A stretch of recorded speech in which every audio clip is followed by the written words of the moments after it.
And we're back. I'm Ashman and I'm with Kuxel. Hello.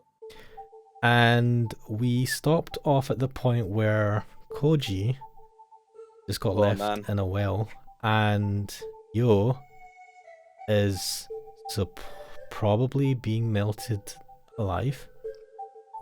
Suffering some unspeakable horrors. This visual novel is really shit. Really I don't bad. think it's shit. Really bad. Really fucking just unfair and horrible to these people. Fuminori is a complete scumbag. Do you know what, the blue pill option we chose, the one where he's in jail, was probably the best option. The palatable option. Yeah, What like you're supposed to like. yeah, I mean he was alright. Saya did her own thing. It was fine. Less people were pulled into their nonsense. But we're still now. Well, I think we're talking now from Fuminori's point of view, just after he betrayed his friend on a whim, because he knew that he was going to have to eventually get rid of Koji, apparently. And it's a definite, but yeah, he decided to take the what do you call it? option. Yeah, and get rid of him there and then. So I knew it was a bad idea to drive him to a remote bloody place in the middle of nowhere. And as soon as I saw that well, I knew it was going to happen. So yeah, I hate Fuminori. But let's see what this complete maniac gets up to now. Very stable person. Yes. I feel great. The same feeling that you get when the last piece of a difficult puzzle slides smoothly into place. I have killed a man, and no one will ever know. That must be some serious elation. It is a long way back to civilization, but neither the cold nor the exhaustion can ruin my good mood as I walk alone down the snow-covered mountain road. I was tempted to use Koji's car, but that would have introduced a flaw into the plan. I don't want anyone to connect me to his disappearance. The plan formed in my mind the moment that I realised how remote the location was. Even if I couldn't find anything to lead me to Dr. Ogai, his absence would at least prove that the cabin had been utterly abandoned, in which case it would be the perfect spot to take care of a problem. I knew coming all the way out to Tochigi wouldn't be a waste of time. I didn't even need to use the meat cleaver hidden under my jacket. A dry well, it's like fate itself provided me with the perfect setting. That idiot didn't even realise the danger he was in, and his phone call distracted him enough for me to take him by surprise. Now one of the two people whose questions might have caused trouble for me and Saya has vanished from the face of the earth. All that's left is to eliminate the other. Tsukuba-yo. I mustn't underestimate her just because she's less aggressive than Koji. Even she should be able to see a connection between the disappearances of her two friends. I suppose I should be thankful that it was Yo to whom Koji was talking on the phone. If he'd reported our location to a third party, I'd have to track down and eliminate that person too. And this is where I'm going to say that thank fuck Koji was smart and bloody sent a text message to the doctor. Now whether that doctor is of any use is a different story, but he did a good thing there.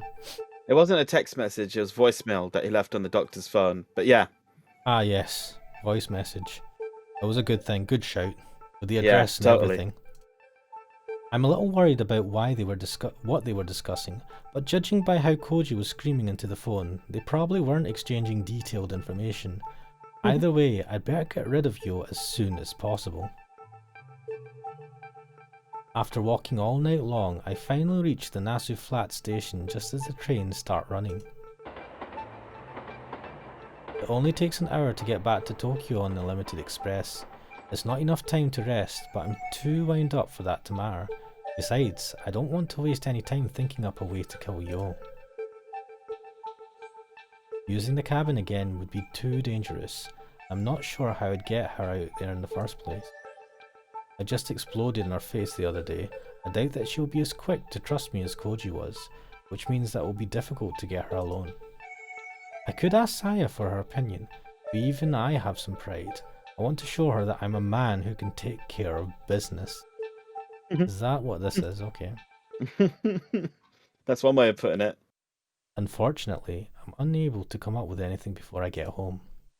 I suppose that I should just be proud of having dealt with Koji, the immediate threat. The search of Dr. Ogai's cabin was a bust, with no trace of his having been there, but I see no reason to be frustrated. Aya isn't all that concerned about the doctor's whereabouts, so looking for him is just something to satisfy my own curiosity. Tadaima.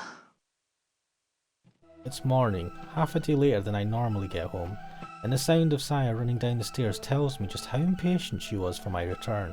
It makes me feel warm inside. She throws her arms around my neck, her smile at least 20% brighter than usual. I know, wonder why. because I measure it. 遅くなってごめんな。いろいろ予定が変わったもんで。私の方ももうちょっとで準備が終わるとこ。Oh. 準備 Saya responds to my confusion with a mischievous smile. ふみのりをね、びっくりさせる準備。どういうこと？まだ内緒。それよりふみのり疲れてるでしょ？ Oh, this. それともお風呂？ I don't realize how hungry I am until Saya mentions it.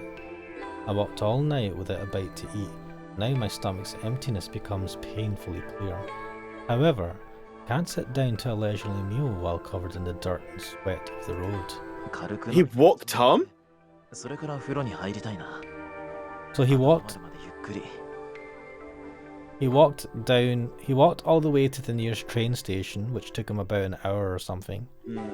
By the time he arrived there, it was the morning, so the trains had started to run. So then he took a train to wherever his local train station is. そう言うと思って沸かしてあるよ、お風呂。一晩中外にいたんだもんね。寒かったでしょ。I'm surprised he survived walking for all that time out in the middle of nowhere in the freezing cold. Yeah, it's the freezing cold. He didn't look like he was dressed too warmly either. I'm amazed by Saya's foresight. He's always ready to give me what I want before I want it.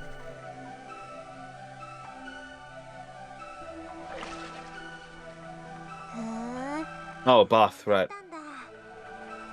While soaking in the bath together, I tell Saya about my adventure. 殺すのは思った以上に楽だったんだよ。ただ帰り道がね。The heat He's of the- not dead. Do you know, I absolutely despise this character. It just absolutely fucking pisses me off. It's the intention. It is the intention. You're supposed to not like him. I know, but they just like cartoonishly fucking vilify him. And he's got that kind of like loser hairstyle where the hair's just down and he's just like looking like he's looking different now, but he looks miserable all the time. It's just all cliche asshole nasty guy. I don't know. The heat of the bath is soothing, as is the sensation of Saya leaning back against my chest as she massages the fatigue out of my stiff leg muscle. Ah, I'm home. Contentment fills me. I don't even need to sleep to relieve my exhaustion of trying to kill a man. Just like the living room and the bedroom, the bathroom is painted in the colours that Saya and I find pleasing. We've left the entrance and hallway untouched just in case someone should see inside. So these three rooms are the only places I can relax in my own home. この季節でも山の寒さは尋常じゃないね。薄着で行ったのはつくづく失敗だった。夜中あたりは凍死するんじゃないかってヒヤヒヤしたよ。That goes back to what you were saying.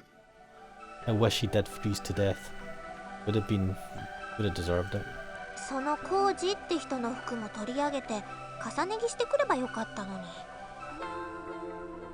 おいおい、コージは井戸に落としたんだってば。着てた服も井戸の底だよ。ああ、そっか。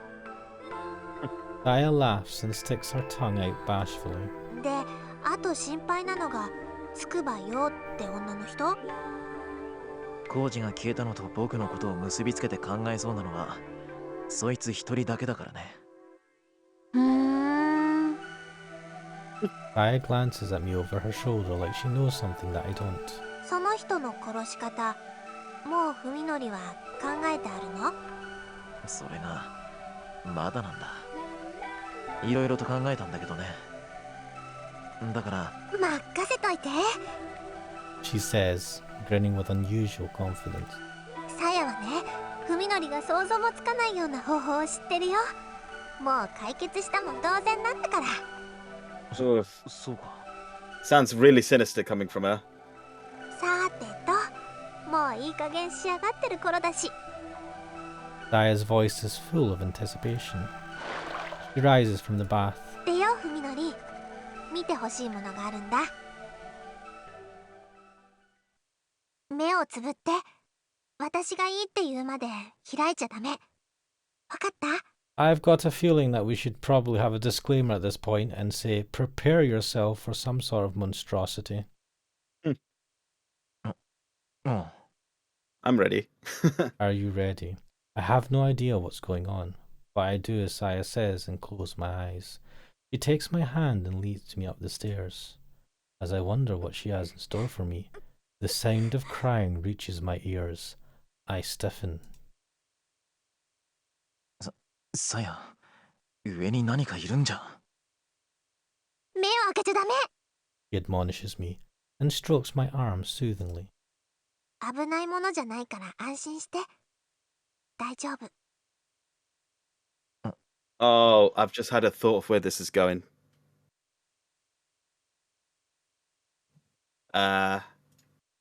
If he could hear her crying and it sounds normal, it means she's visible to him like normal. Oh, that's a good point. Little by little, the crying grows louder. I can hear the misery and pain in every choked sob. At first, I'm amazed that Sai would let someone in our house after what happened 2 days ago, but then I realise that something is strange. Isn't Saya the only one whose voice can carry such clear emotion to me? Although my eyes are still closed when Saya leads me into the bedroom, my ears tell me that there is someone only a few feet away, yet I smell none of the human body odour that normally turns my stomach. さあ、ご対面。文則、目を開けて。I open my eyes and I'm struck dumb by what I see. Tsukuba-yo is curled up on the floor with not a scrap of clothing to cover her shivering body. When I first lay eyes upon her naked flesh, I am entranced by the sensuality of her generous proportions, far more mature than I would have expected from her usual pure and innocent appearance. Wait, forget about that. Why is she in my bedroom naked? Moreover, why is she... どう、文則。この子の体、どんな風に見える？綺麗。でも、なんで僕にもちゃんと。It doesn't make sense. This is the Tsukuba-yo I remember, not the putrid creature whose attentions I find so unbearable after the accident. My senses recognize her as the human that she is. この子ね。文則のことが好きだったんだって。I do know, but I've never told Saya. How did she find out? だから私、この子の体を作り変えてあげたの。ちゃんと文則にも可愛がってもらえるように。Yeah, I thought so. Saya pauses to gauge my reaction and continues with a satisfied nod. 私の同類にしてあげたの。どうして？どうやって？ I still don't understand why Saya chose Yo, but this last statement is even more baffling. She changed Yo? ねえ文則、おとといも言ったでしょ？私には他の生き物の体に細工ができるんだって。Yes, I remember. She claimed to have done something to Suzumi's brain. I didn't doubt her sincerity then. I suppose that some part of me thought she was exaggerating. I hadn't seen her handiwork firsthand. But now? 隣のおじさんにしたような小細工じゃなくて、今回のは大掛かりな変換だったけど、でもこれが私の能力の本当の使い方なんだよ。実際にやってみたのはこれが初めてなんだけど。これが本当によ。Yo finally notices my presence and turns her head to face me. I see a faint glimmer of recognition in her glassy, unfocused eyes. Her features are exactly as I remember them. Incredible. This is far beyond cosmetic surgery. Once a twisted creature, unrecognizable as human, Yo is now the very image of human femininity. There is no similarity between what she was and what she is, which can only mean that she has become something utterly inhuman. According to Saya, she has become what Saya is. 人か人目の生態構造についてはね、サヤはもうこの星で一番のエキスパートなの。I just did some 勉強 research. したからね。I did some research for a couple of days and now I am the foremost expert in human biology in the world. 勉強って何を誰から学んだんだ？いつどうやって？ She couldn't have learned it from Dr. Ogai. No teacher on earth could impart such knowledge or skill. だって毎日海のりの注ぎ込んでもらったじゃない。 Is that what that is? その中に Saya blushes. I cringe. 要は人間っていう生き物の設計図みたいなものだから、私にはそれを読み解くことができるの。好きなようにいじることもね。 I'm going to interpret this to mean that she's taken DNA samples and examined it. Yes. Yes, let's keep it like that. Scientific. What is she, really? I've accepted that she isn't human, but there's more to her than that. Saya is something that far transcends my species. でもね、やっぱり最初だったもんだから手際よくできなくって。 When Saya approaches, Yo trembles and tries to crawl away, but is only able to flail her arms and legs wildly. It's like she doesn't know how to move her own body. And the only sounds coming out of her mouth are frightened moans. 喋れないのか？うん。あいにく心の方は壊れちゃったみたい。なんだかんだで返信が終わるまで20時間もかかっちゃったから、ちょっとかわいそうなことしちゃったかな。 You feel kinda かな bad, do り you? 苦しかっただろうし。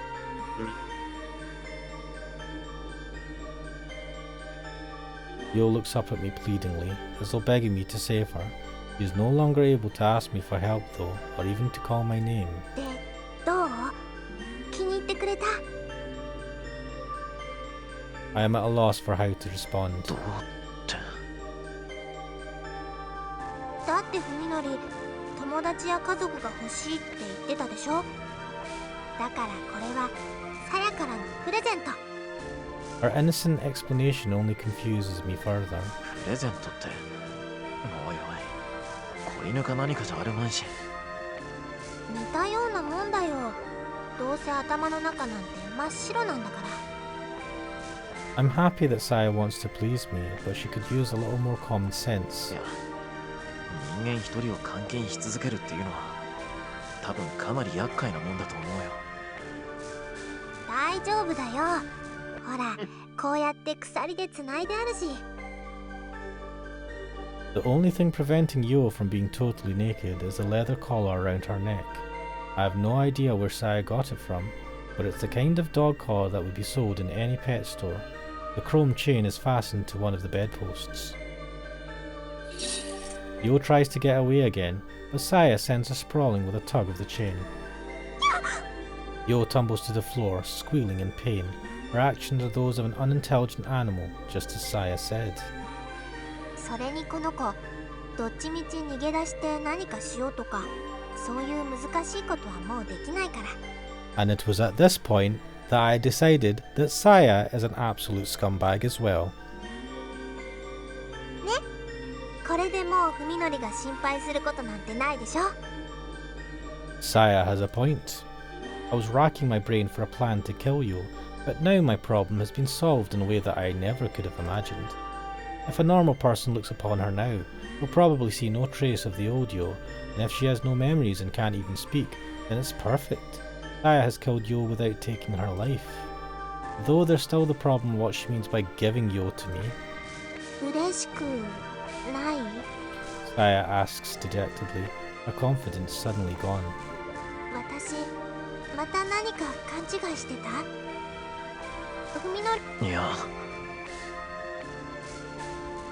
Hmm. の子の世話はちゃんと私が一人でやるよ。文則にめんどくさい思いなん It て really is like a kid taking a pet home. それでもダメ？ Oh my god. That's not it. The last thing I want is to reject this symbol of Saya's affection. But how can I explain to Saya why I'm trying not to look at the naked woman writhing on the floor? そういうことじゃない。違うんだ。 Yo is the first human figure besides Saya that I've seen in the 3 months since the accident. She's a woman positively glowing with voluptuous feminine beauty. Of course I'm happy, but I also can't ignore the voice of reason that's telling me not to be. 嬉しいよ。嬉しいんだけど、素直に喜んでいいのかどうか。さやのことを思うとさ。It was at this point I felt that we had reached the depths of debauchery for this visual novel, but I have got a sneaky suspicion there is still the bottom of the barrel to hit. Hey man, it's like a constant challenge to see how much worse can it get. Saya looks puzzled, although she has absolutely no idea what I'm getting at. いや、だってほら、この子だって女の子だからさ。僕がさやの他に別の女の子と一緒に暮らすっていうのは嫌じゃないのか。 After considering this briefly, Saya finally seems to understand what I'm trying to say. そんな文則って考えすぎだよ。 Maybe I'm worrying too much, although I'm pretty sure that I'm just showing the consideration that any man who's sworn his love to a woman would show. Or maybe Saya doesn't understand that a man faced with a woman's naked body can't help but react regardless of his feelings. おかしい。本当に優しいんだね、文則。そうか。この子はね、文則のこと喜ばすためだけにさやが用意したの。文則がこの子のこと好きになって、この子と過ごすのを楽しいって思うようになってくれたら、それだけさやも嬉しいんだよ。それ遠慮するようなことじゃないよ。 Well, this is fucked up. Does this mean Saya's thinking about leaving soon? I don't think so. Hmm. I struggle to find the right words to express my true feelings. 男ってものすごく下劣な生き物だから。ほら、ヨウの体ってサヤの裸とはまた全然違う特徴があるだろう。これって I think that's the point. 気持ちとは全然別のところで、かなり気をそそられるってのが。I'm gonna have a bleach bath after this. With each word that I squeeze from my lips, Saya's grin grows wider and wider, until finally she starts shaking with laughter. わかるわかる。文則は男の子だからそれでいいの。正常な本能だよ。いいのか。 I ask again, as though trying to force her to say no. Oh shit. Saya answers me with a smile whose like I've never seen before. It is calm, so terribly calm, and there's something bewitching about the soft set of her lips that sets it apart from her usual bright, childish expression. 文則とさやは恋人同士。で、筑波陽はそんな二人のペット。この子は私と文則に可愛がられるたびにそのことを思い出すの。これから毎日ずーっとね。 I finally know why Saya chose Yo, but the venom in her voice and smile does not escape me. Although she can no longer answer if asked, Yo would surely have chosen death over this fate, and that is the very reason Saya visited it upon her. How wicked and terrible Saya is. Perhaps others would fear and loathe her. I, however, am a complete fucking scumbag, and find her malevolence irresistibly charming. The horrifying cruelty of what she has done to you is so very human. Though her shape may be different, her soul is the same as ours. When I look upon Yo's wretched form, I see the intensity and passion of Sai's love for me, or the flames that have consumed you are fueled by that very love. I find myself enthusiastically accepting Saya's presence. さやは気に入ってるのかい、このペットのこと。とっても綺麗で触り心地もいいんだよ。そっか。じゃあ二人でこいつと遊ぶ時もさやはさやで楽しめるんだね。僕が遠慮することはないね。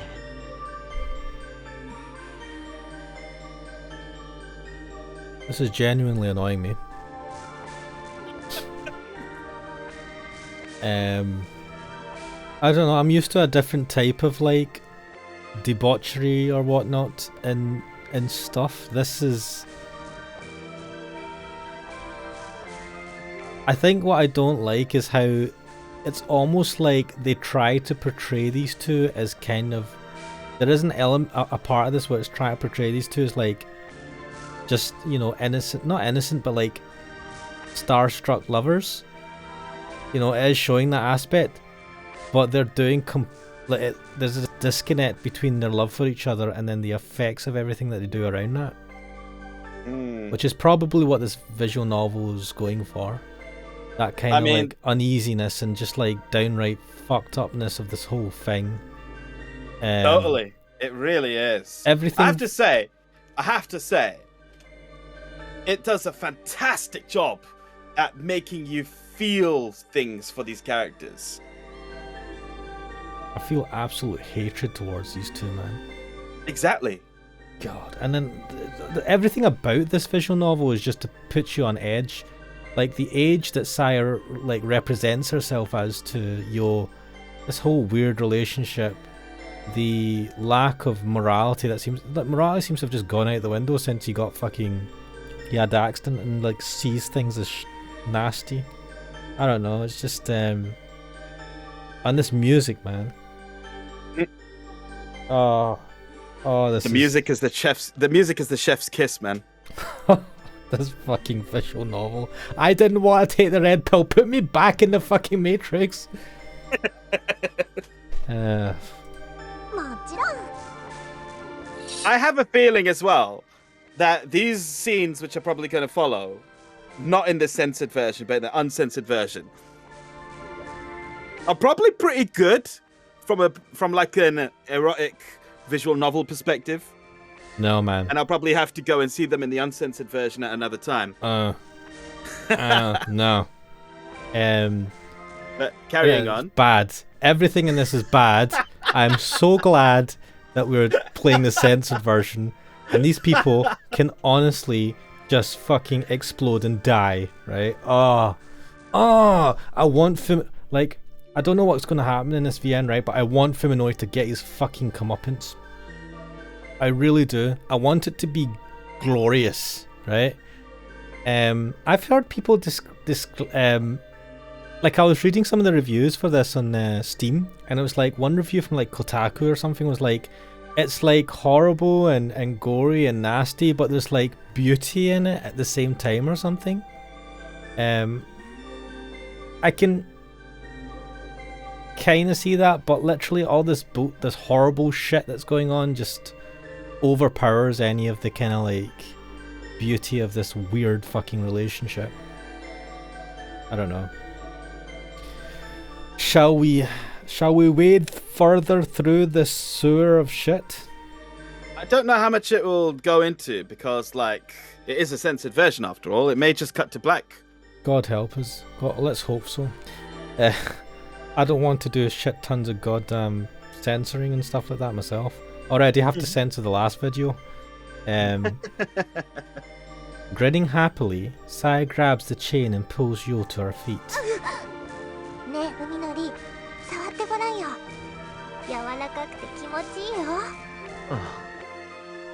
As Yo looks up at me with teary, pleading eyes, I approach and let my gaze roam freely over her lush body and ripe bubanis. I run my fingers through her hair, finding it as smooth as Saya's. Enjoying the feel, I continue to caress Yo's head. Her fearful expression softens a little. Perhaps she remembers me in some part of her mind, and believes even now that I will be kind to her.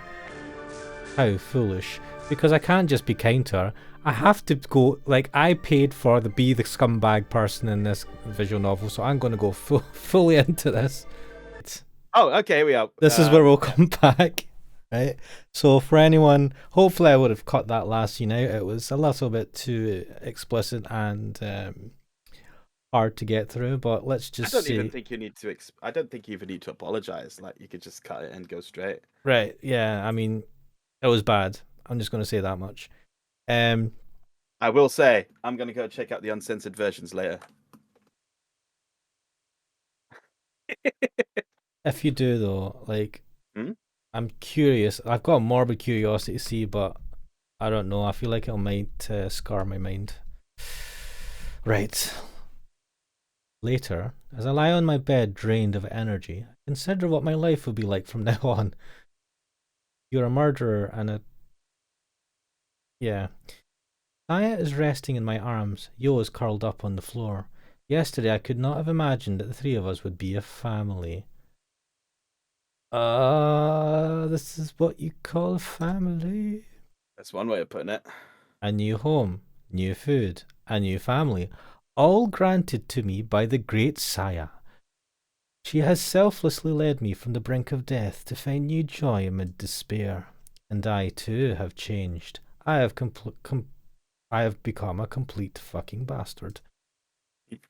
Oh, I have killed 2 people with my own hands and made a third my mindless slave. Yet despite all that I have done, I am still able to sleep peacefully. Without a doubt, I am no longer the Sagisaka Fuminori I once was. How far will Saya take me? Oh, we're blaming Saya for this. You know, Saya's been dragging you. Okay. What will I become? I feel somewhat unsure, though not discouraged about the unknown world into which we are heading. And so, while playing with Saya's hair, I ask, 君は一体何者なんだい？ the first question you should have fucking asked her at the very beginning when you first met her. You decide to ask now when you're already fucking 3/4 away down to the lowest depths of hell. Oh, let's see what she says. I don't expect an answer. If Saya is asleep or doesn't want to respond, I won't mind. Saya lifts her head, however, and draws my gaze into the deep pools of her eyes. うまく言葉では説明しにくいんだけどね。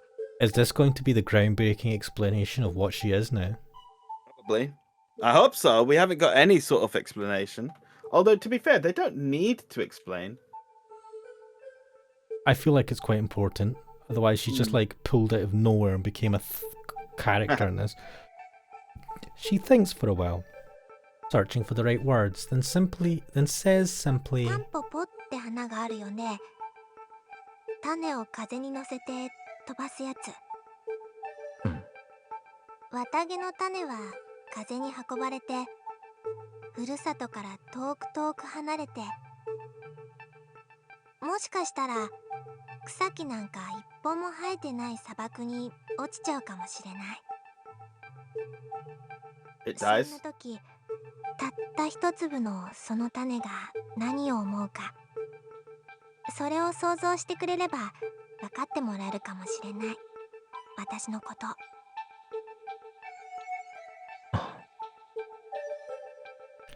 As I consider Saya's answer, she continues her story. 種はもちろん草の種だからね。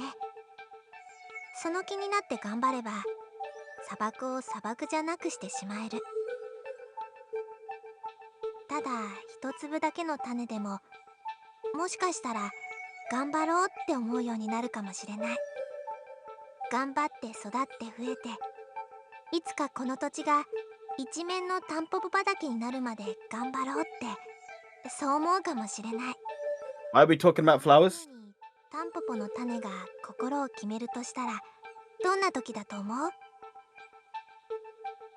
So by this analogy, right, she has like floated into our world or dimension or whatever as a seed that will germinate and grow and then replicate. So she could potentially be a horrible virus that might take over this world or this universe. Or this level of existence, so... それは I whisper, entranced. Saya smiles softly and caresses my cheek.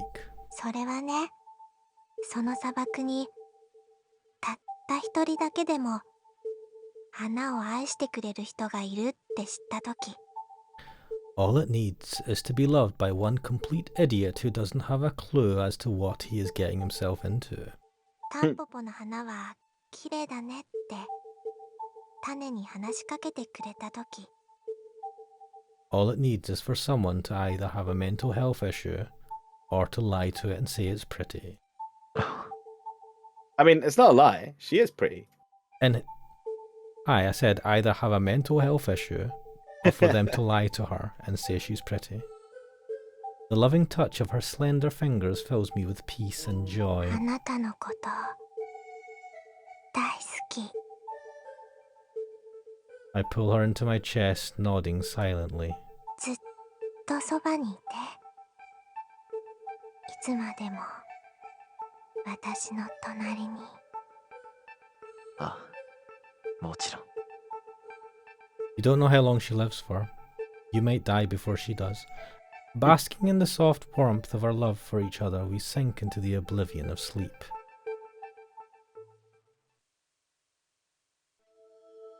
Oh no, our man Koji.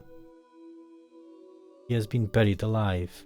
His world is the silence and cold of the grave. Ever since his voice gave out and he lost the strength to scream, no coherent thought has passed through Koji's mind. Perhaps this is his brain's way of protecting him from despair. Instead, he dreams. Images flash before his eyes, random, unconnected scenes from his 20 years of life. Not all are of happy times. There are sad, painful memories as well, but even these are pleasantly warm compared to the death that is now encroaching upon him. His dreams of mountains. His older brother once took him hunting for insects when he was a child. They sealed their caught butterflies in a plastic bag, only to later find themselves holding a bag of tiny corpses. His dreams of his lover. They met at a mixer where he'd been the only one to realise that she couldn't hold her liquor. After she'd had too much to drink, he looked after her while she vomited in the back alley. They toasted each other with canned juice, and then fell in love, because that's how you fall in love. Help someone as they vomit in a back alley. I mean, it sounds like a tale of love from East London, so... He dreams that he is diving into a black sea. When he reaches the bottom, he looks up to see the moon shining through the surface of the water. As he gazes up to the circle of light, entranced by its roundness and brilliance, the distant rumbling of an engine reaches his ears. Ooh. Something still conscious within him tells him that his dream is wrong. Have I ever gone diving at night before? The dots begin to connect in his mind, forming a barrier to separate his dreams from reality. What is bothering him? Of course, the sound. The engine noise gradually fades to low idling, then abruptly gives way to silence, followed by the sound of a door opening and closing. This isn't a dream. These sounds are real. Understanding comes like a sudden blow. This isn't the bottom of the sea, and that circle of light isn't the moon. It's the mouth of the well. The sun has already risen, and someone is right outside with a car. The last piece falls into place, and he becomes Tono Koji once more. Koji shouts, surprised by how easily his voice emerges. His desperation blocks out the pain of his raw throat. He keeps screaming with all of his might. Soon the echoes in the cramped well become deafening, and he is no longer certain if his screams have meaning or if he is just howling wordlessly. Nevertheless, he continues. His only desire is to be heard, lest he die forgotten at the bottom of this well. Koji's wait is not long, but even a minute feels like eternity on the edge of despair. Soon, the circle of light above him is partially eclipsed by the silhouette of a person staring down into the well. A woman's voice. Koji has heard it somewhere before, but for some reason cannot remember to whom it belongs. The silhouette vanishes, restoring the light to a perfect circle. Fear of being left alone again threatens to send Koji into a panic, but his reason is recovered enough to resist.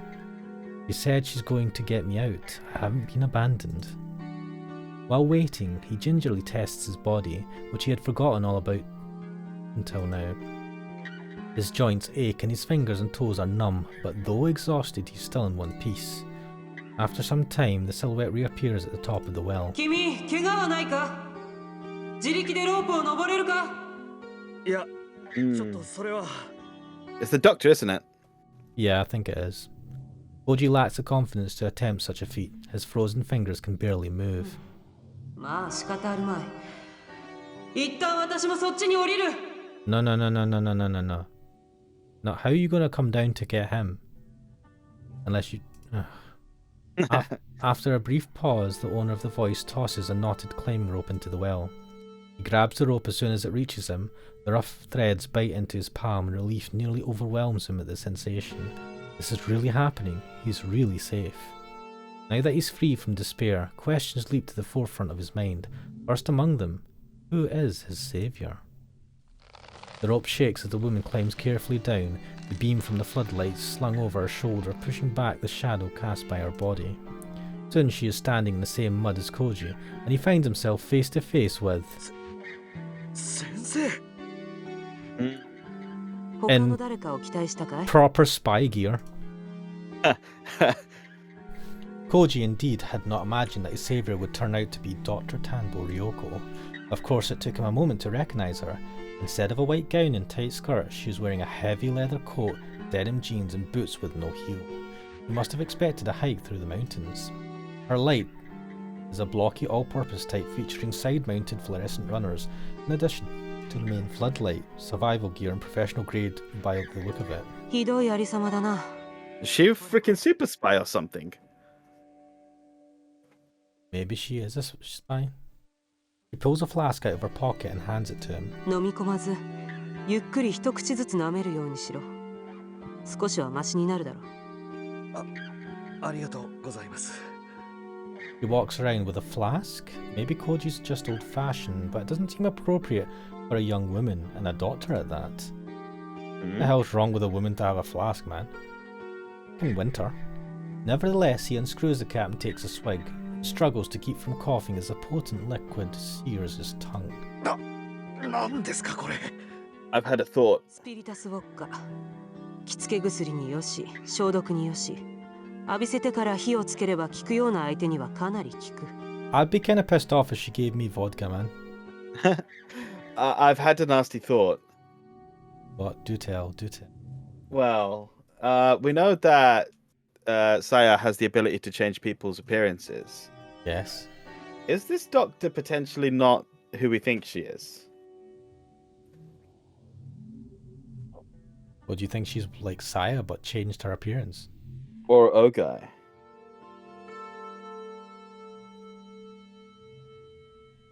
Oh. You see what I mean? Oh. Wait, why don't we just go back to his own home though? Where has he been living so far?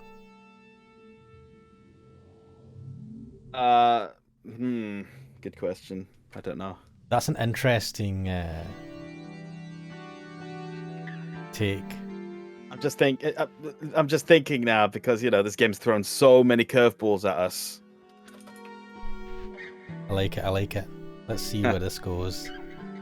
Her tone is straightforward and quite serious. Koji can only gape at the doctor, the dark smile on her face doing little to ease his confusion. Is this really Dr. Tanbo? There's no trace of the bookish, mild-mannered woman Koji met at the hospital.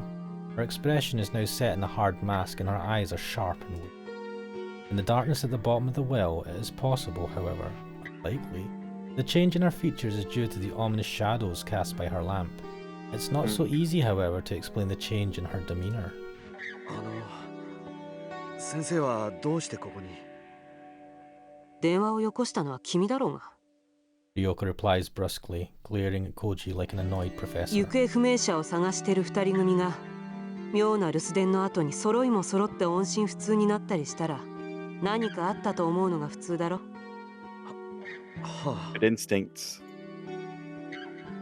Koji still doesn't understand why she acted so quickly, but it's a different part of what she just said that seizes his attention. じゃあ、つくば陽にも連絡を？したよ。君と一緒で繋がらない。正直なところ、私はてっきり君も死体になってるもんだと思ってたんだがね。That's right. He almost died in the hands of the man he thought was his best friend. Anger and frustration well up inside him. He can't forgive Fuminori's betrayal, nor can he forgive himself for his foolishness. And now he has no idea if Tsukaba is safe. Fuminori tried to kill Koji. Would he have done the same to her? まあ落ち着け。ここで君がいくら殺気だって見たところで始まらん。何かあったと思ったのなら、警察には届けてくれたんですか？ 警 Certainly hope so. Hey, do you see that expression on her face? That says, no. Yeah, like what the fuck are you thinking? Still engrossed in her examination of the walls, Ryoko laughs scornfully at the idea. そうか。君はまだそういう形で蹴りがつけられるものだと思っているわけか。Eh, Oh boy. that's a very interesting expression. I wasn't thinking of a way out. I was thinking when someone's in trouble, you call the police. Like, what's wrong with that? Why are you mocking me for this? Oh my god. Like, she clearly knows more than what we do, but why mock us for making a very normal assumption that we would call the police? I know, right? It's not. Ugh, what an ass. Annoyed by her condescending attitude, Koji is As he about should be. I know, Sorry. as we are. Yeah. Koji is about to demand answers when she cuts him off with a gesture and shines her light at a corner of the well. 殿君、こいつには気づかなかったのか？は？ In the light of the lamp, Koji sees that some of the stones are different shade than the rest of the wall. This must be what Ryoko is looking for. 気づきませんでした。 You'll have to give me a break. I was kind of just chucked down a well and almost died, and then thought I was stuck here. I didn't have the forethought to look at each stone and see if there's different ones. Hmm. Are you judging me? Are you judging me for, like, panicking? Ryoko's gaze moves slowly along the wall, finally coming to rest in a gap between two of the stones. The hole is just wide enough for an adult to reach into, open-handed. 君、いいところに落ちてくれたよ。ひょうたんから困ってやつか。She wastes no time thrusting her hand into the opening. After she feels around for a few seconds, Koji hears the thunk of something solid coming together behind the wall. 先生、 Ryoko pulls her hand out and gives the different coloured stones a gentle push. With the rumble of weight shifting, the stones slide smoothly back into the wall. こういう仕掛けか。やられたよ。前に来た時は気づきもしなかった。She's been here before. Oh, ho, ho, ho, So I was wrong. The but- plot thickens, so she's bloody in it with him if she's been here before. She's in it with whatever he's been up to, she's been part of it, so... What is going on here? And also, how does Koji feel to find out there was some sort of fucking exit this whole time? 前にも来た。 Koji wants answers, but Ryoko ignores him and peers into the opening. In the beam of her floodlight, Koji can see a concrete tunnel leading into the mountain.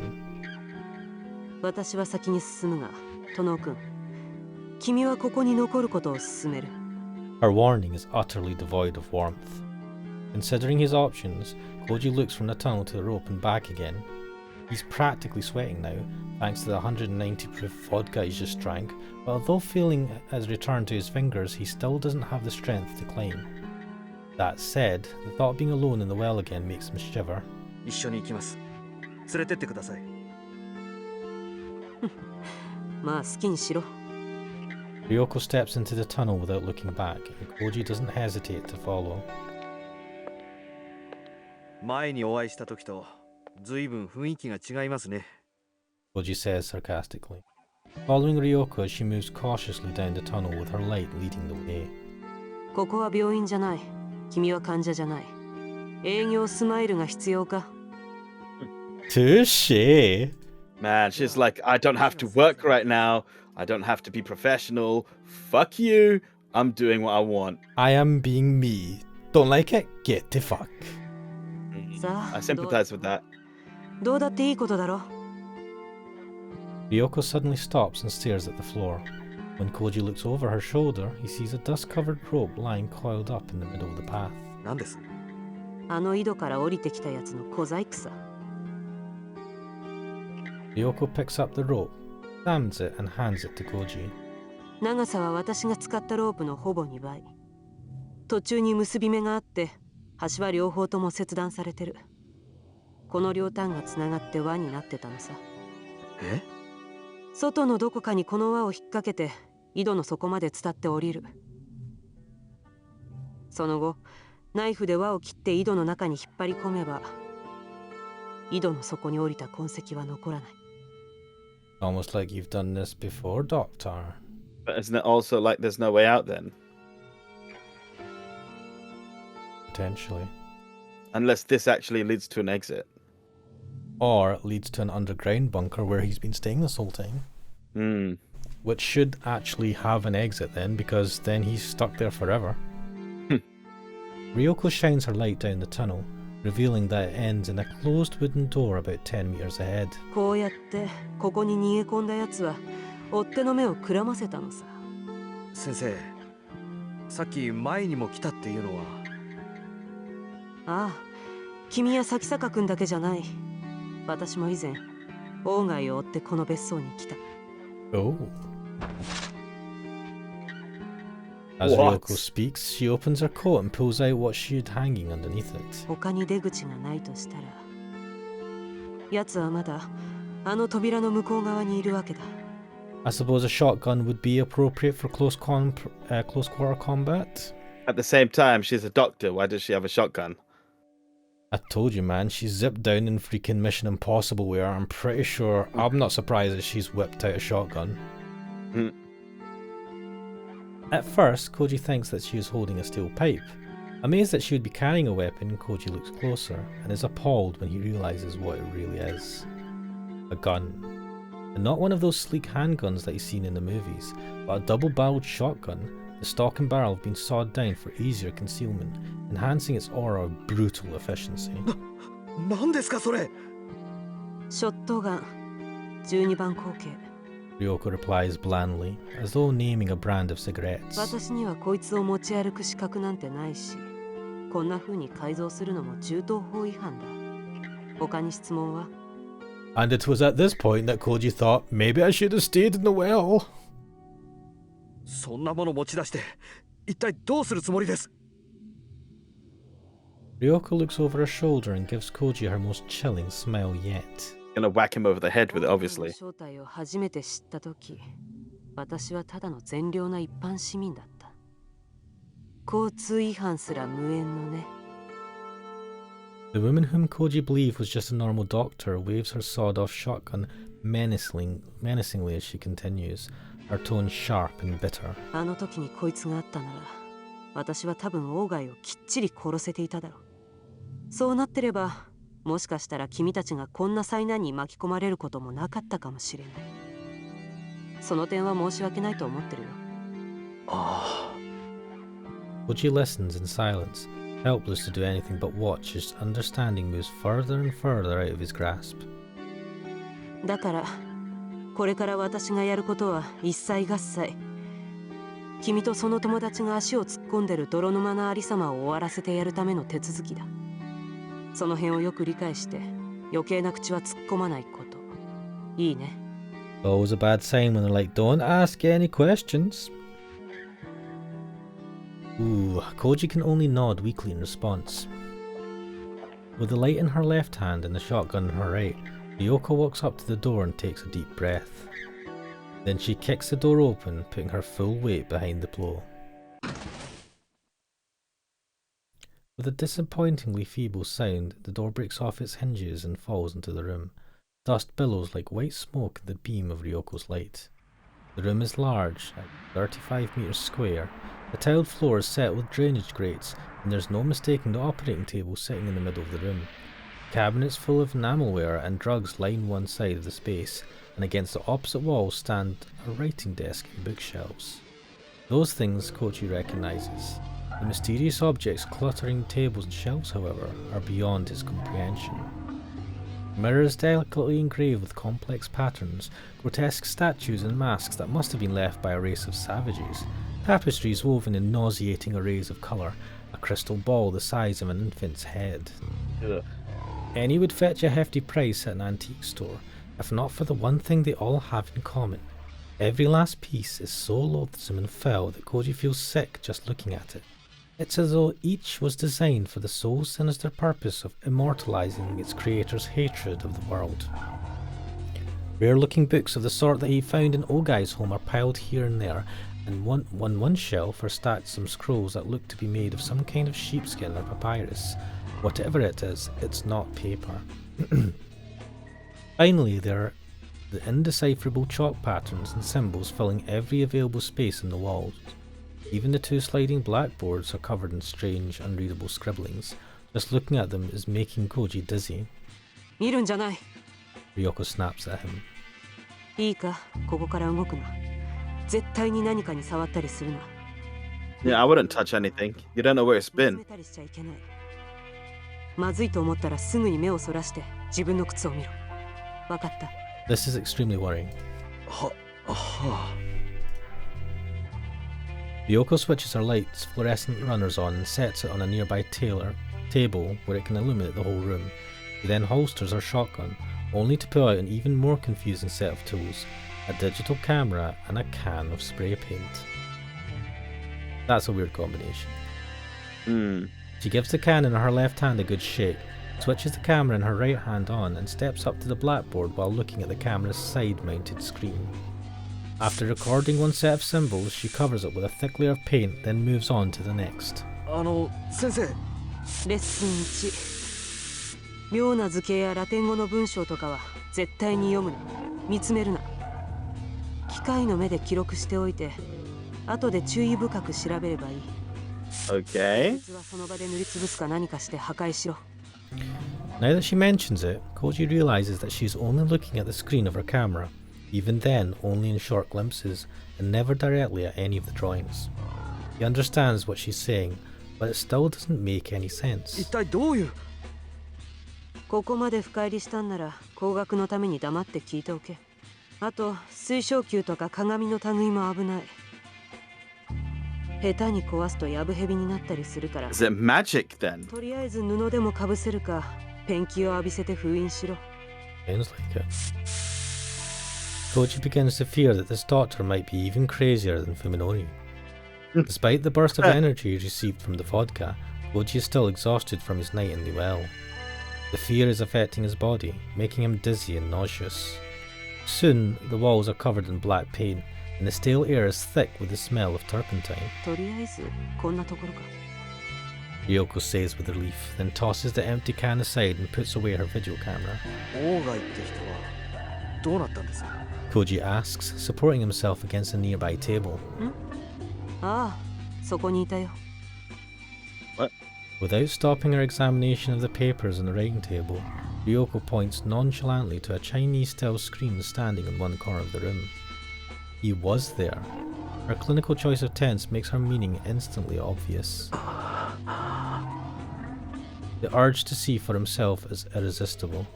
Koji staggers across the room to the screen, taking the utmost care not to look at the scaly octopus thing that is painted on it. Behind the screen is a large easy chair. Although he's never met the man before, Koji is fairly certain that the person sitting in it is Ogai Masahiko. Oh. Ogai's corpse must have shrunk significantly while drying in the sealed chamber. The body is barely the size of a child's, with only the business suit hanging from the bones offering any hint of Ogai's former stature. His empty eye sockets and wide open jaw are filled with darkness, the same darkness that surrounded Koji at the bottom of the well. Compared to those gaping voids, the tiny hole in Ogai's right temple is almost demure. Wait, is there a hole? I can't see, but I can see what looks like a gunshot wound on the right side. Where? If you look at his right eye and then look right and you see blood there. Is that kind of darkened area? Is that blood? I think so. That's what I think of it. Don't see a hole in it though. Oh, well, Is that hair as well? Why has he still got hair when the rest of his body's mummified? The revolver that he presumably used to kill himself is still clenched in his dangling right hand. It looks like a child's toy compared to Ryoko's shotgun. Oh, so he killed himself. Yeah. Ryoko must have noticed Ogai's corpse while she was spray painting the walls, and still she kept working without batting an eyelash. Impressive, though not exactly surprising after what he's been through. It's getting difficult to remember the last time he spoke to someone sane. But if not for her, Koji reminds himself with a bitter smirk, he would have ended up joining this mummified corpse here, and no one would ever have found him. Koji's vision suddenly dims. He's pushed himself too hard and the spiritus vodka can't help him anymore. He collapses to the floor, unable to hang on to his slipping consciousness. The last thing he sees are Ogai Masahiko's gaping eye sockets staring at him. That's pretty chilling. When he wakes, Koji finds himself lying on something dry and soft. A bed is a bed, he thinks to himself, even one that smells of mould and dust, and especially after sleeping in cold mud all night. There are no lights hanging from the ceiling, but the soft, warm light of a lamp fills the room. Simple furnishings, non-existent decor. Koji realises that he's in Ogai's cabin, in the bedroom that he searched before Fuminori pushed him into the well. お目覚めかい Ryoko is sitting in a chair against the wall, her expression blank as she studies the pile of documents on the table in front of her. She must have brought them up from Ogai's underground lab. She turns a page, then takes a bite from the sandwich in her free hand. 食べる元気があるようならそこに Without looking up from the files, she gestures towards the convenience store bag sitting on the nightstand. 俺をどうやってここに Koji can't imagine that a woman, even a woman like Ryoko, could have climbed out of the well with him on her back. あの地下室本棚の裏に開かない扉があってね Ryoko mutters, taking care not to let the explanation interfere with her reading or eating. 苦労して破ってみたら別荘のボイラー室に出た反対側は薄くモルタルを塗って隠してあったんだな隠し部屋に機材を運び込んでからドアを塞いでその後は井戸から出入りしていたんだろう周到なもんだそこまでして隠さなきゃならないものがあの部屋にあったんですか昔はねそれにさっきまでも Having finished her sandwich, Ryoko picks up some unsorted papers with her free hand and weighs them in the air. 世界中の研究者が誰もかも学会で演壇に登ってリサイタルをやりたがるわけじゃないのさ自分一人が秘密に通じて最後には自分のしたいもろとも秘密の墓穴にしまい込んで満足するようなそういう変態野郎もいるんだよ Koji still hasn't the slightest idea what Ogai's secret might have been. From what Ryoko said in that tunnel, however, he can guess that Fuminori is somehow involved. 文則はどうなっちまったんですか Koji asks desperately, no longer caring who he gets answers 地 from. 下の死体と文則と一体どういう関係があるんです先生は一体何を追いかけてるんです今それを調べてるところだよ Ryoko replies coldly, as though Koji's concerns are none of hers. 私が咲坂君から聞いたところによると彼は王外の親族から調査を頼まれているとええそれは俺も聞いてますんそうか一貫してるんだな Ryoko pulls several sheets of loose leaf paper from a different file. だが王外に血縁者はいない私は咲坂君が嘘をついているものとばかり思っていただがもう一つの可能性を考えるべきだった彼は王外の親族を名乗る何者かにそそのかされていたのかもしれない Ryoko pauses, then looks sidelong at Koji. サヤという名前に心当たりは No, he's never heard of him, has he? 誰なんですか And Fuminari has not ever mentioned Saya to this doctor either. Wait. Did he not? No.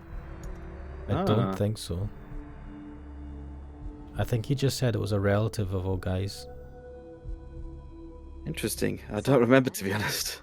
何なのか読めば読むほどわからなくなっていく She sighs bitterly, then returns her attention to the papers in her hand. 間違いなく言えるのはそいつが王外の研究の核にあるものらしいということだけだ。もし咲坂君がこの鞘と呼ばれるものとすでに深く関わっているのなら、彼はもう引き返せないところまで踏み込んでいるということになる。The icy certainty in Ryoko's voice sends a chill down Koji's spine. だとしたらどうするつもりなんです、文則を。 He has to ask, even though he already knows the answer. さっきも言ったよね。1年前の私も手元に銃を持ってればってどれだけ後悔したか知れないんだ。もう二度と後悔するつもりはない。俺が警察に行けば済むことです。 Ryoko doesn't respond, as though she didn't even hear what Koji just said. 文則がやったことは殺人未遂です。俺が訴えればあいつは犯罪者として。目撃者は、物証は、咲坂君が君を殺す動機は。なあ、Logic 田野君、君は警察の仕事についてひどく勘違いしている。彼らの職分は正義を貫くことでも、市民の安全を守ることでもない。Is their job just to keep the peace? そんな不条理な物事についてきちんと条理に沿った体裁を整える。彼らの思考はいつだってより理解しやすい方、より説明しやすい方に傾いていく。Occam's razor? I mean, I think most people will choose to believe the logical and simplest explanation by virtue of the fact that it's logical and the simplest explanation. You don't have to make it sound bad. 水が低い方へ低い方へと流れていくように。事実がどうあろうと彼らには興味ない。彼らが感知するところではないんだよ。小説より奇なる事実なんてものは。そこまで決めつけることないでしょう。話してみなければ分かりませんよ。そう、わからない。そこが問題だ。She hasn't spared Koji a second glance since looking at him earlier. Even while talking, her attention is always focused on the papers in front of her. 君が錯乱した親友の手で井戸に落とされたと主張する。すると、警察はあと2つばかり真実の候補を用意するだろう。君が狂言自殺で親友を陥れようとしているとか、あるいはもっとシンプルに、事故で井戸に落ちた君が錯乱して親友を疑ってるとか。この3案のどれかが捜査っていうレースで勝ちを競うわけだ。勝ち馬は誰にもわからない。こんな博打に君は身代潰すまでかける気かい？ Koji has no response. Can he really explain with cold, clear logic what drove Fuminori to do what he did? How can he convince anyone else when he doesn't even understand it himself? そして一番の問題は、Ryoko says calmly, cutting into Koji's thoughts. 君がそういうランチキ騒ぎに手こずっている隙に、咲坂文則を追い詰めるチャンスを逃すことだよ。身辺で火の手が上がれば、彼は手遅れになる前にさっさと姿をくらますだろう。そうやってまた万事が振り出しに戻る。She pauses to take a bite of her sandwich before finishing. 私が鴎外を取り逃がしたようにね。A heavy silence falls upon them, with only the soft rustle of pages turning in Ryoko's hands to mark the passage of time. 教えてくださいよ、先生。 Koji says, his hushed voice breaking through the quiet. あなたが警察を差し置いてまで処刑しようなんて思うほど、そこまで許しがたいことって何なんです？鴎外って人はあの地下室で何をやってたんですか？ Once again, Ryoko ignores Koji's question. This time, however, Koji doesn't back down. The silent glare demands her attention as she pores through the documents before her. After some time, Ryoko rearranges the papers in her hands and sets them aside, as though having come to some conclusion. She then turns her chair to face Koji for the first time since he woke. なあ、殿君。Her hard stare belies the calmness of her voice. 君はここいら辺で降りた方がいい。ナスカ日光の温泉でゆっくり羽を伸ばして、何もかも忘れる気になってから東京に戻ってきなさい。Not a bad suggestion, to be fair. What a suggestion, though. 忘れろと。 Koji feels anger rise within him. 近江は俺の恋人でした。文則は俺の親友でした。それを忘れろと。そうだ、忘れろ。これは提案じゃない。警告だ。今まではどうであれ。これからの君の人生に、その二人は一切関わりを持たないだろう。断言し。じゃあ、筑波は Koji shouts, unable to control himself. 彼女はどうなる？あの子は電話口で俺に助けを求めてた。どこかでひどい目に遭わされてたんだ。そりゃ何十時間前の話かね。私が君を助けてから何時間経ったと思う？そうでなければ、井戸の中の君があと何時間持ったと思う？ She shakes her 遅す head. ぎるよ。彼女はとっくに死んでるだろう。誰もが君ほど幸運だなんて思わない方がいい。あんたは Koji growls, unable to suppress his anger. あの井戸で俺の死体を見つけても、あんた何とも思わなかったんだろうな。そりゃ覚悟してたからね。まさか生きてるとは思わなかったよ。 Fairness, we thought he was dead as well. Yeah, we're kind of... It is futile to argue with this woman, Koji realizes. Her values are fundamentally different from his own. Nothing he can say will ever move her. Koji gets out of bed and stands on shaky legs. どのくらい俺は寝てたんです？ざっと半日ばかり。消耗した後速やかに休息が取れるってのは羨ましいね。若いうちだけだよ。そういう無茶が効くのは。 Nice. Koji looks at his watch and sees that it's 4 in the morning, which means that it was already early evening when Ryoko rescued him. He can't believe that he survived in that well for almost 2 days.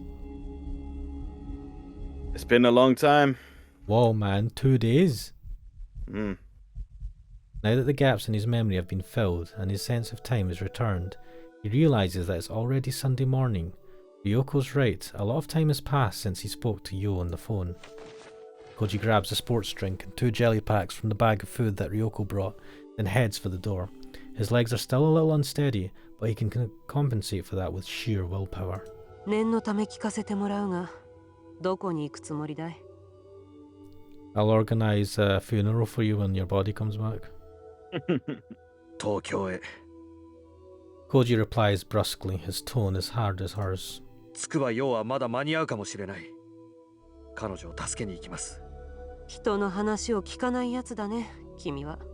聞く耳持たないのはお互い様でしょう。 When an immovable object meets, what is it? An immovable... Unstoppable force meets an immovable object. Yes, that's what we have here. Koji expecting Ryoko to watch him go with that cold, mocking smile of hers. Instead, however, she sighs heavily and rests her jaw in her hands. もう少し待つ気はないか。こいつのどこかに。 He thrusts her chin at the mountain of papers in front of her. 鴎外が鞘と名付けたものが何だったのか、答えが隠されてるはずだ。そいつを突き止めて、ちゃんと対策を講じてから動くべきだと私は思う。筑波が死んでると決めてかかってるあんたなら、当然そう思うでしょうね。In truth, Koji is extremely uneasy about going it alone. I don't blame him, not in the slightest. At the same time, however, he knows that he mustn't depend on Ryoko. He's made it clear that she doesn't care about saving lives. Teaming up with her will only make it more difficult to salvage anything out of this nightmare. 殿君、 Ryoko calls just before Koji steps out of the door. 仮にも一度は殺されかかってるんだ。もう二度と殺されるな。Yeah, don't let it happen again. Don't almost get killed, just get killed. Job done. He picks something up from the table and tosses it to Koji. When Koji catches it, he feels its solid weight fill his hand. これは、Koji stares at the menacing shape of cold metal. It's a revolver, the same one that was clenched in the old guy's skeletal fist. あと4発入ってる。安全装置はない。引き金を引くだけで弾が出る。 It doesn't even have a safety. How old is this gun? どこでどう使うかは君の判断に任せるよ。 Pretty dangerous gun. If Koji were his usual cautious self, he would not hesitate to reject the dangerous offering. The only time you truly need a gun is when all hope is lost. He'd prefer not to fight a losing war. And yet, without even knowing it, Koji has already set foot into Ryoko's world. Choosing instinct over reason, he accepts the small but deadly weapon and stuffs it into his pocket. There is no question that Koji intends to save Yo and bring Fuminori to answer for his crimes.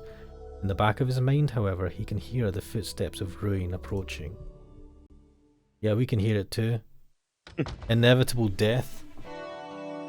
The story thought it was nice enough to let spare him, and yet he's just like, nah man, I wanna die. So that's about an hour and 17 minutes, so I'm thinking of stopping it there and starting a new episode, or are you wanting to do... Oh, yeah. I think you can stop here. What, just stop entirely, or do you want to continue after stopping and starting again?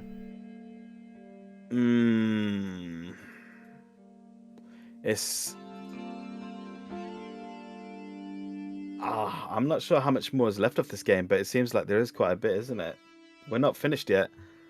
No, we're not. Like, it could end in the next 20 minutes. It could end in the next 2 hours. It's hard to tell. There's no way it'll end in the next 20 minutes. I'm thinking at least 2 hours. Fair enough. Do you want to leave it there for today then? Yes, and we will return to this probably for the last time next time. Hopefully. See you later. I'm Ashman. And I'm Cooksell. And we will see you next time.